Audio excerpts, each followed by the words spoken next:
11ஆம் அதிகாரம். மரியாளும் அவள் சகோதரியாகிய மார்த்தாளும் இருந்த பெத்தானியா கிராமத்தில் உள்ளவனாகிய லாசரு என்னும் ஒருவன் வியாதிப்பட்டிருந்தான். கர்த்தருக்கு பரிமள தைலம் பூசி தன் தலைமயிரால் அவருடைய பாதங்களை துடைத்தவள் அந்த மரியாளே. அவளுடைய சகோதரனாகிய லாசரு வியாதியாயிருந்தான். அப்பொழுது அவனுடைய சகோதரிகள், ஆண்டவரே, நீர் சிநேகிக்கிறவன் வியாதியாய் இருக்கிறான் என்று சொல்ல அவரிடத்திற்கு ஆள் அனுப்பினார்கள். இயேசு அதை கேட்டபொழுது, இந்த வியாதி மரணத்துக்கு ஏதுவாய் இராமல் தேவனுடைய மகிமை விளங்குவதற்கு ஏதுவாய் இருக்கிறது. தேவனுடைய குமாரனும் அதனால் மகிமைப்படுவார் என்றார். இயேசு மார்த்தாளிடத்திலும் அவளுடைய சகோதரியினிடத்திலும் லாசருவினிடத்திலும் அன்பாயிருந்தார். அவன் வியாதியாய் இருக்கிறதாக அவர் கேள்விப்பட்ட பொழுது தாம் இருந்த இடத்திலே பின்னும் 2 நாள் தங்கினார். அதன் பின்பு அவர் தம்முடைய சீஷரை நோக்கி, நாம் மறுபடியும் யூதேயாவுக்கு போவோம் வாருங்கள் என்றார். அதற்கு சீஷர்கள், ரபி, இப்பொழுதுதான் யூதர் உம்மை கல்லெறிய தேடினார்களே, மறுபடியும் நீர் அவ்விடத்திற்கு போகலாமா என்றார்கள். இயேசு பிரதியுத்தரமாக, பகலுக்கு 12 மணி நேரம் இல்லையா? ஒருவன் பகலிலே நடந்தால் அவன் இந்த உலகத்தின் வெளிச்சத்தை காண்கிறபடியினால் இடரமாட்டான். ஒருவன் இரவிலே நடந்தால் தன்னிடத்தில் வெளிச்சம் இல்லாதபடியினால் இடருவான் என்றார்.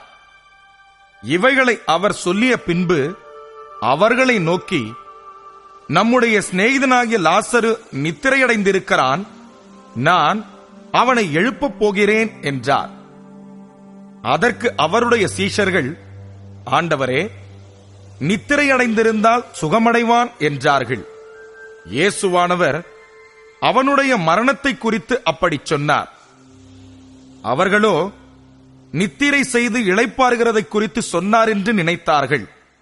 அப்பொழுது இயேசு அவர்களை நோக்கி, லாசரு மரித்து போனான் என்று வெளிப்படையாய் சொல்லி நான் அங்கே இராததினால் நீங்கள் விசுவாசம் உள்ளவர்களாகிறதற்கு ஏது உண்டென்று உங்கள் நிமித்தம் சந்தோஷப்படுகிறேன். இப்பொழுது அவனிடத்திற்கு போவோம் வாருங்கள் என்றார். அப்பொழுது திதிமு என்னப்பட்ட தோமா மற்ற சீஷர்களை நோக்கி, அவரோட கூட மரிக்கும்படி நாமும் போவோம் வாருங்கள் என்றான். இயேசு வந்தபோது அவன் கல்லறையில் வைக்கப்பட்டு 4 நாளாயிற்றென்று கண்டார். பெத்தானியா ஊர் எருசலேமுக்கு சமீபமாய் ஏறக்குறைய 2 மைல் தூரத்தில் இருந்தது. யூதரில் அநேகர் மார்த்தாள் மரியாள் என்பவர்களுடைய சகோதரனை குறித்து அவர்களுக்கு ஆறுதல் சொல்லும்படி அவர்களிடத்தில் வந்திருந்தார்கள். இயேசு வருகிறார் என்று மார்த்தாள் கேள்விப்பட்டபோது அவருக்கு எதிர்கொண்டு போனாள். மரியாளோ வீட்டிலே உட்கார்ந்திருந்தாள். மார்த்தாள் இயேசுவினிடத்தில் வந்து, ஆண்டவரே, நீர் இங்கே இருந்தீரானால் என் சகோதரன் மரிக்க மாட்டான். இப்பொழுதும் நீர் தேவனிடத்தில் கேட்டுக்கொள்ளுவதெதுவோ அதை தேவன் உமக்கு தந்தருளுவார் என்று அறிந்திருக்கிறேன் என்றாள். இயேசு அவளை நோக்கி, உன் சகோதரன் உயிர்த்தெழுந்திருப்பான் என்றார். அதற்கு மார்த்தாள், உயிர்த்தெழுதல் நடக்கும் கடைசி நாளிலே அவனும் உயிர்த்தெழுந்திருப்பான் என்று அறிந்திருக்கிறேன் என்றாள். இயேசு அவளை நோக்கி, நானே உயிர்த்தெழுதலும் ஜீவனுமாயிருக்கிறேன். என்னை விசுவாசிக்கிறவன் மரித்தாலும் பிழைப்பான். உயிரோடிருந்து என்னை விசுவாசிக்கிறவனவனும் என்றென்றைக்கும் மறியாமலும் இருப்பான். இதை விசுவாசிக்கிறாயா என்றார்.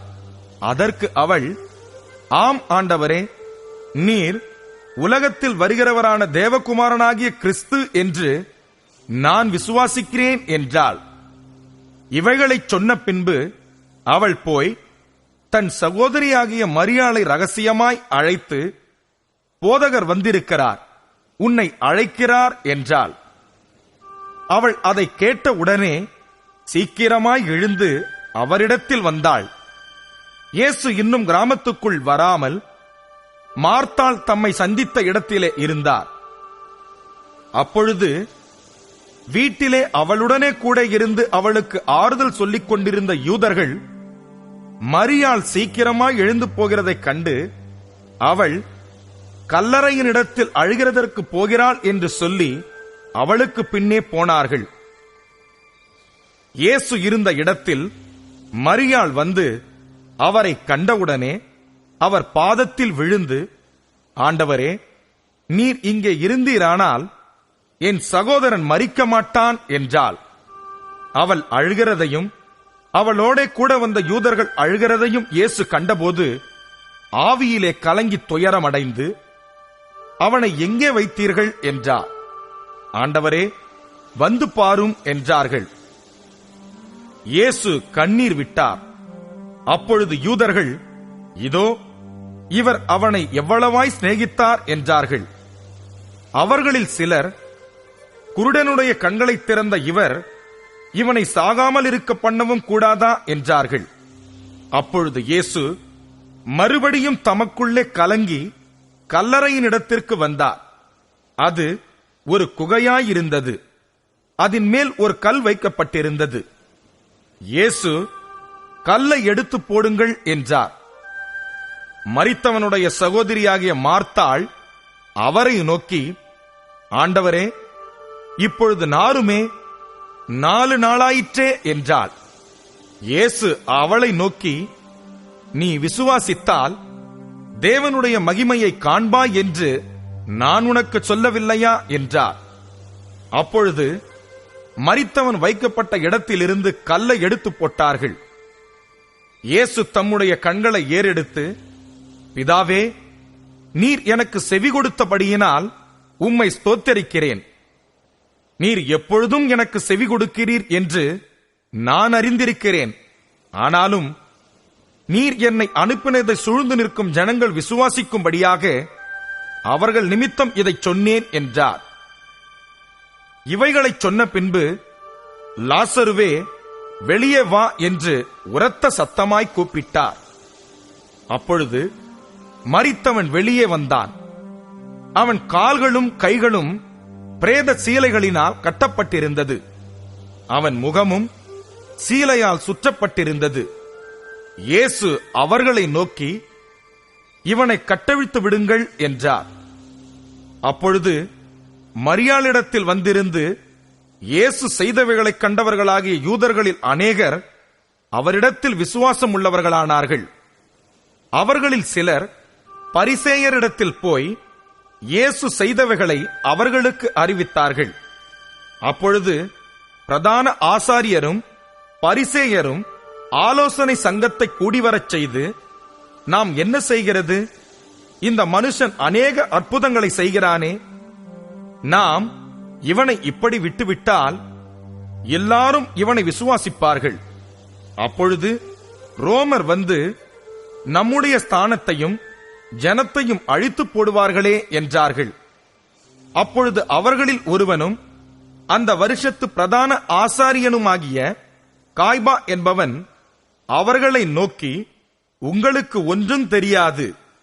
ஜனங்கள் எல்லாரும் கெட்டுப் போகாதபடிக்கு ஒரே மனுஷன் ஜனங்களுக்காக மரிப்பது நமக்கு நலமாயிருக்கும் என்று நீங்கள் சிந்தியாமல் இருக்கிறீர்கள் என்றான்.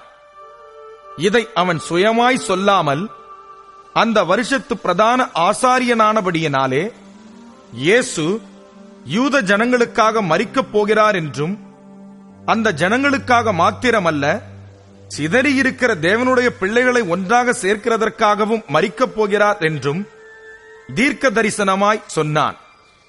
அந்த நாள் முதல் அவரை கொலை செய்யும்படிக்கு ஆலோசனை பண்ணினார்கள்.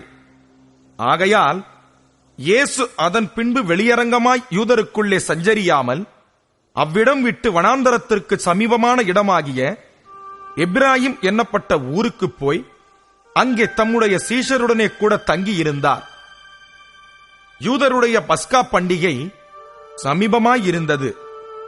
அதற்கு முன்னே அநேகர் தங்களை சுத்திகரித்துக் கொள்ளும் பொருட்டு நாட்டிலிருந்து எருசலேமுக்கு போனார்கள். அங்கே அவர்கள் இயேசுவை தேடிக்கொண்டு தேவாலயத்தில் நிற்கையில் ஒருவரை ஒருவர் நோக்கி, உங்களுக்கு எப்படி தோன்றுகிறது, அவர் பண்டிகைக்கு வரமாட்டாரோ என்று பேசிக் கொண்டார்கள். பிரதான ஆசாரியரும் பரிசேயரும் அவரை பிடிக்கும்படி யோசித்து, அவர் இருக்கிற இடத்தை எவனாவது அறிந்திருந்தால் அதை அறிவிக்க வேண்டும் என்று கட்டளையிட்டிருந்தார்கள்.